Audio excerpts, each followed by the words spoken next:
How's it going, everybody? I'm doing this video for the third time. I had recorded some footage this morning of my garden, and I also did a what I'm deeming a car talk, and I didn't like the car talk part, so I deleted that, re-recorded the car talk part this afternoon around lunchtime, and I was trying to upload it. My phone was running out of memory, and so I was trying to delete videos so that I could make more space for the edited version, and accidentally deleted, well, not exactly accidentally, but accidentally deleted both the garden video and the car talk video.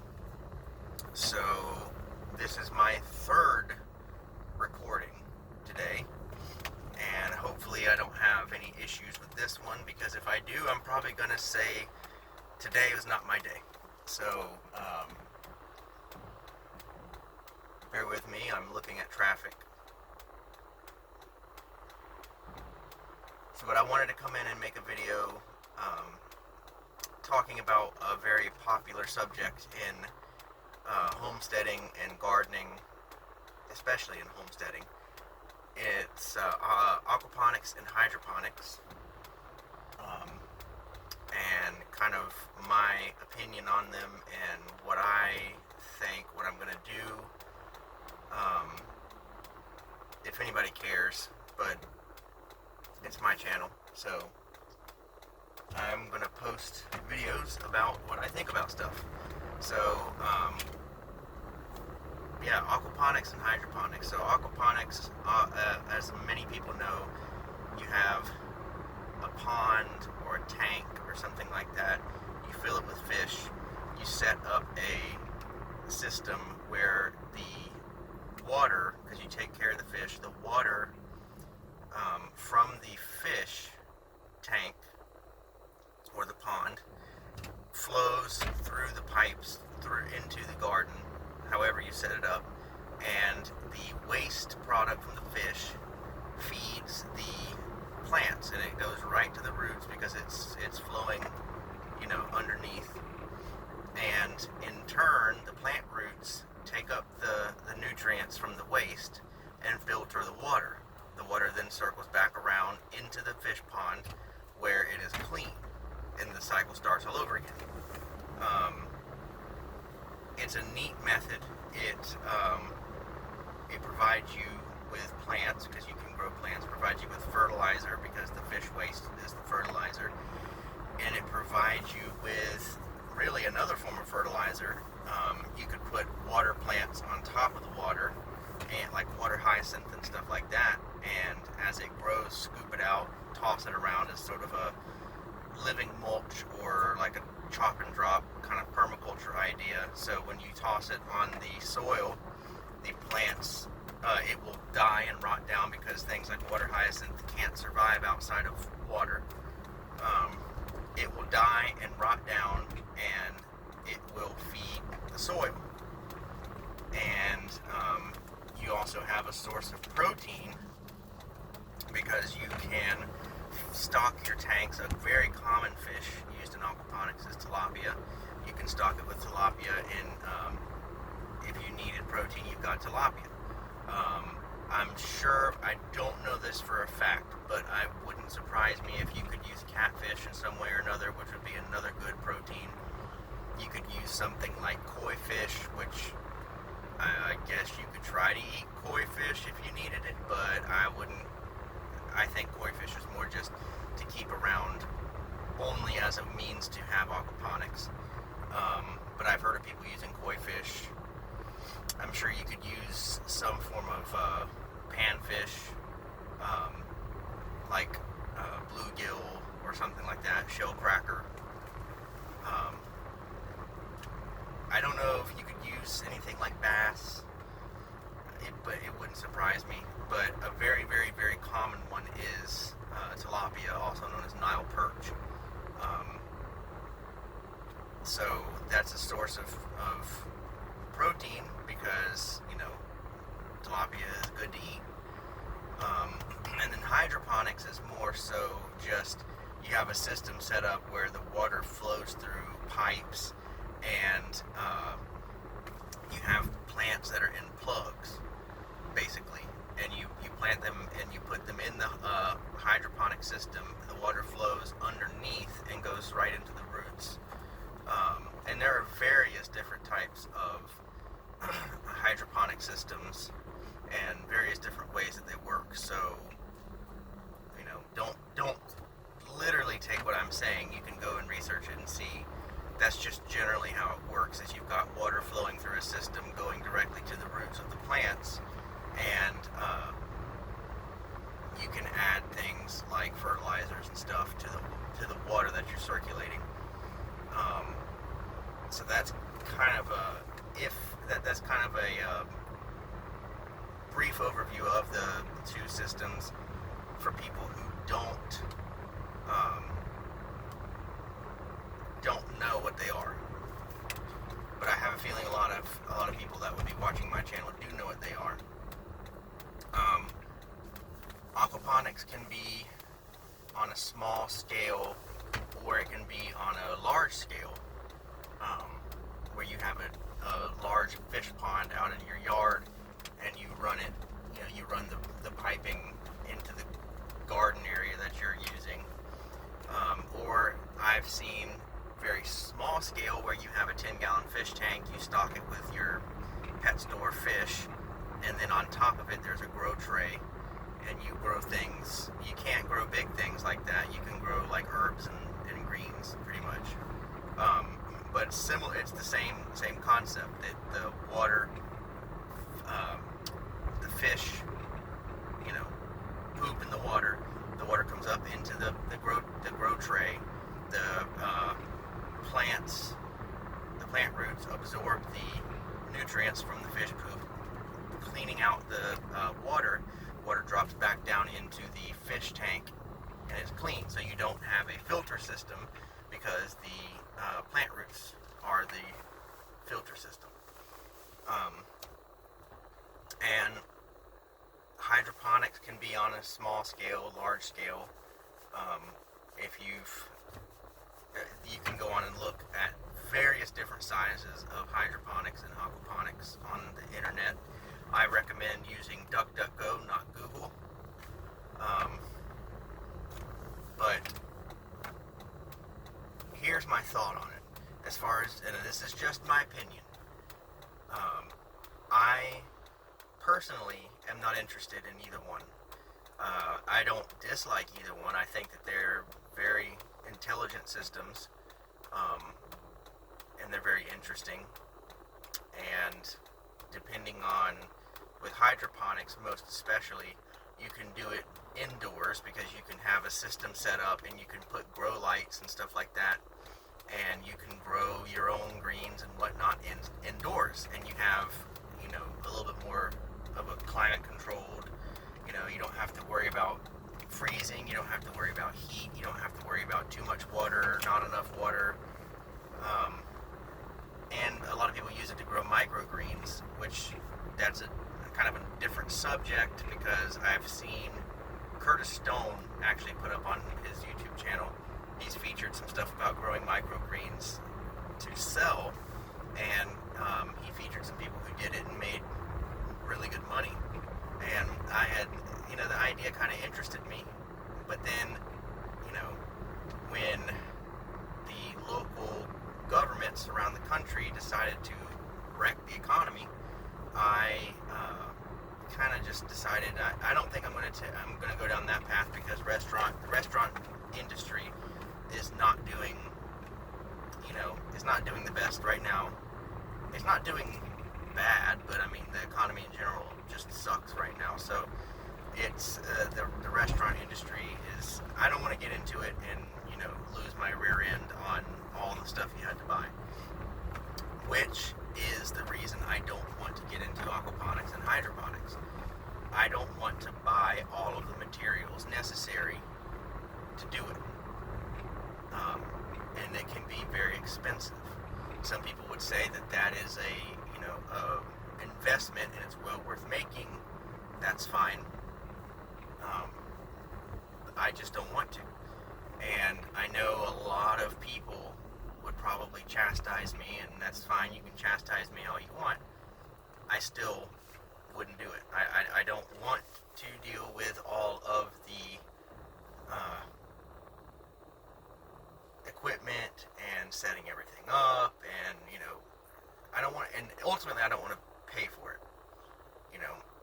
Basically my garden is, I've had to pay for the tools to dig it, and then I had to pay for the seeds to plant it, and then I had to pay for the fertilizer, and that's it. That's all. I don't have to pay for, luckily, I don't have to pay for the mulch that I used to mulch the walking paths, because I live very close to a tree company, and they will give me, they told me they would give me free mulch anytime I need it, because they're always chopping up the trees that they cut down, and they have nothing to do with it really. So I can get free mulch. I don't have to buy that. Seeds are cheap, and especially if I'm gonna, I plan to start saving seeds and storing and letting plants go to seed and then storing it. So at that point, if I can get into a complete loop with that, then the seeds will be free. And I've, like, half the fruit trees I've got, I paid for. Half of them I planted myself, out from seed. So I don't have thousands upon thousands of dollars invested into my garden, and that's the way I want it. I don't want to spend thousands upon thousands in, of dollars in my garden, because it's supposed to be something that will be, sustaining, not something that is going to cost me tons of money, and it's not even worth doing. I might as well buy everything at the grocery store. So I think if you're going to invest in anything, invest in some good garden tools, or if you want to do raised beds or whatever, invest in, you still need to invest in good garden tools and make the investment. A really good site, easydigging.com, that they have very, very good tools, but make the investment into good garden tools, because you will thank yourself later. But I could buy several garden tools, very good ones, and be able to do all of my gardening right in the ground. Plus, I could buy, fertilizer and seeds, and get all that, depending on the scale of the hydroponics and aquaponics, depending on the scale.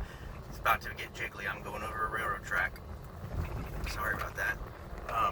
Depending on the scale, I could buy some good tools, just some basic tools that I could use to dig and maintain a garden, pay for the fertilizer, and pay for seeds for less than I could set up a hydroponics or an aquaponics system. I would rather do that. Now, that being said, there are a lot of people in the gardening community, and I've noticed it on YouTube especially, that get absolutely defensive. It's almost religious how defensive they get over their preferred method of gardening. Stop it. Just stop. That's ridiculous.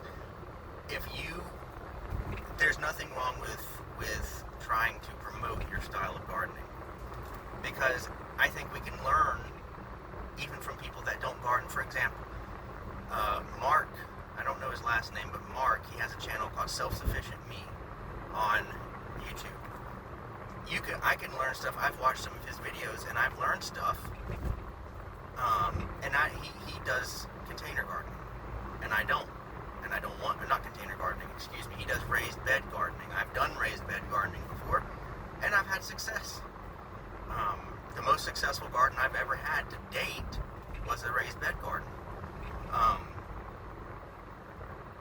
Now that was before I was interested in organic gardening, so I was using the blue liquid, the blue crystals, Miracle Grow every week, you know, that kind of thing. Which I will still use that every now and then to give things a kickstart. But if I can do things organically, I will. But I've still watched some of his videos and learned some things, you know. So it's not that you can't learn from each other, you know. Someone like me who I've been gardening for several years, and I have just come to the realization that I'd rather plant stuff directly into the ground, not have a raised bed and have to deal with the hard borders and all that sort of stuff. I just prefer to do that, you know, and that is by trial and error, because I've done both. I've done container gardening, I still do container gardening to an extent. I've done raised bed gardening, and I've gardened directly into the ground. And I would rather garden directly into the ground. I just don't want to fool with raised beds anymore. But if anyone took any advice from me, you know, just a friendly neighborhood gardener who has several years under his belt, but is definitely not an expert, and there are way more intelligent people and garden savvy people out there than me. If anyone took any advice, and if I could give any advice, it would be one thing, and that is find what you like and do it. Find what keeps you growing and do it. No matter where you are, find what keeps you growing and do it. Now, there are times where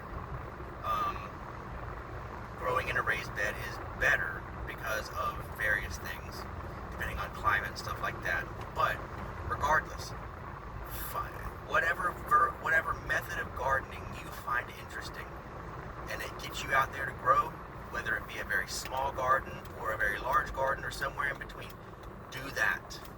That is the only advice, really, unless someone asked me for advice, that is the only advice I would just freely give. Do that.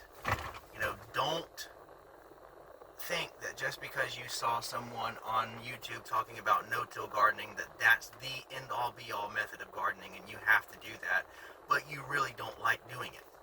If you don't like doing it, you're not going to continue to do it. The best thing to do is to do something that you will continue to do. So find a method that you like and keep doing it.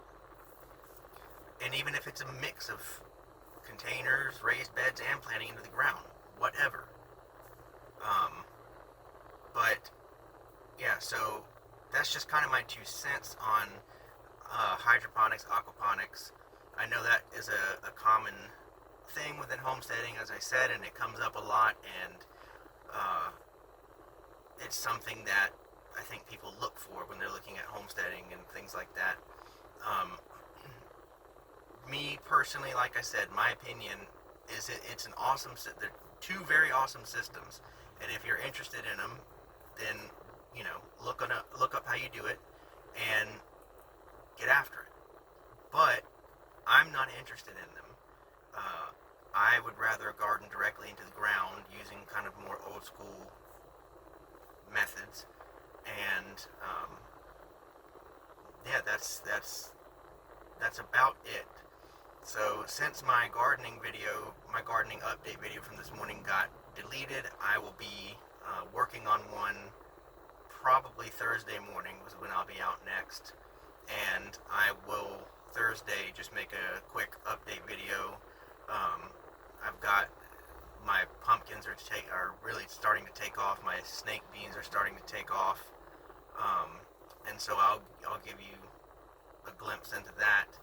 But you know, I'm still getting used to all this, and dumb mistake on my part. So, but that's all for today. That's my 2 cents, and I will talk to y'all later.